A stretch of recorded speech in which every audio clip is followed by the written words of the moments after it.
mbona rero bitewe n'ibigambo bavuga ngo nsiramu umuntu w'imyaka 52 mbona ko umutwe we nimeze nka watermelon igira ibizi byinshi sibyo nazo oya mfite idege yakamwana Mubimba FC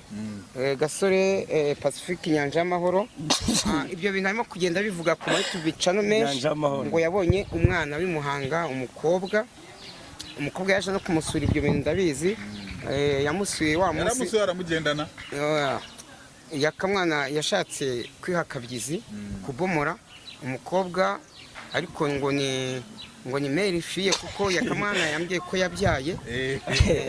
ni fiye amwita sheri wanjye gerageza kwihangana tuzabanze twipimishe numva yuko ni yakawangiye umukobwa yangiye umukobwa yakamwana yarabishaka umukobwa yangiye yaka